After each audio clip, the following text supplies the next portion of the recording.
انا انزلناہ فی لیلۃ القدر وما ادراک ما لیلۃ القدر لیلۃ القدر خیر من الف شہر تنزل الملائکۃ فیہا باذن ربہم من کل امر سلام ہی حتی مطلع الفجر۔ ہم نے قرآن کو لیلۃ القدر میں اتارا، تمہیں کیا خبر کہ لیلۃ القدر کیا ہے؟ لیلۃ القدر 1000 مہینوں سے بہتر ہے، اس میں فرشتے اترتے ہیں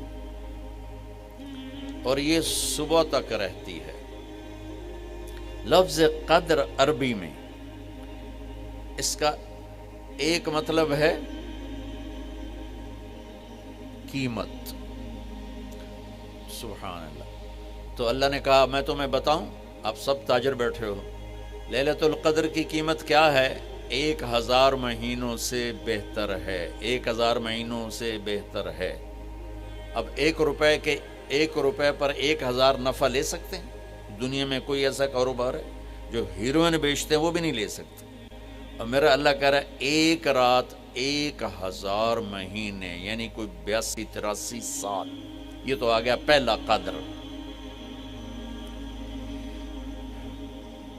دوسرا اس کا مطلب ہے تنگ پڑ جانا، تنگ پڑ وقت فقدر علیہ رزقہ۔ تو تنزل الملائکۃ فیہا، تنزل الملائکۃ والروح فیہا، کہ اس رات اتنے فرشتے اترتے ہیں کہ زمین تنگ پڑ جاتی ہے، سبحان اللہ، اتنے فرشتے آتے ہیں زمین تنگ پڑ جاتی ہے۔ تیسرا مطلب ہے قدر، مقدار کو، تو اللہ تعالیٰ نے اس کا آخری مطلب بھی بتایا، سلام ہی حتی مطلع الفجر، کہ یہ فجر کی نماز تک، فجر کی اذان تک یہ رہتی ہے۔ 3 مطلب ہیں قدر کے، تینوں اللہ نے قرآن میں کور کیے۔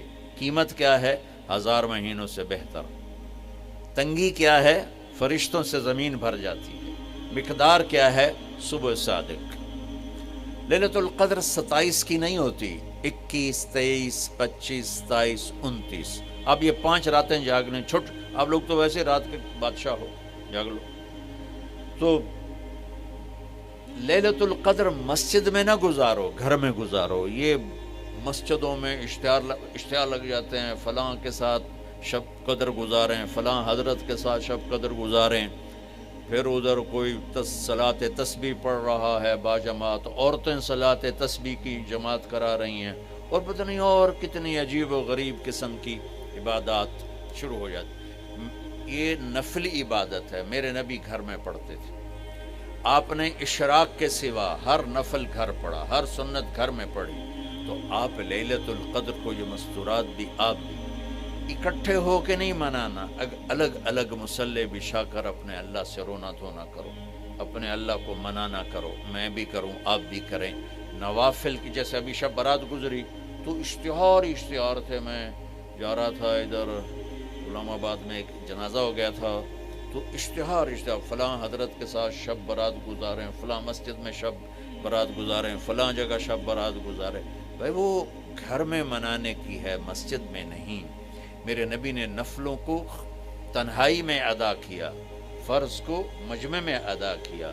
لیلۃ القدر میں جاگنا نفل ہے، اور پھر جب کٹھے ہو جائیں گے لوگ اور عورتیں تو پھر ساتھ غیبت بھی چلے گی، اور ایک غیبت کا بول ساری رات کو اڑا کے رکھ دے گا۔ مردوں یا عورت کٹھے ہو جائیں، غیبت سے تو بچتے نہیں، نہ ہی رک سکتے ہیں۔ سندھ سے ہم بائی روڈ آ رہے تھے، کراچی سے بائی روڈ جماعت تھی، تو وہ راستے میں بڑی غیبت کریں، نوجوان تھے سارے نئے نئے، میں چپ کر کے سنتا رہا۔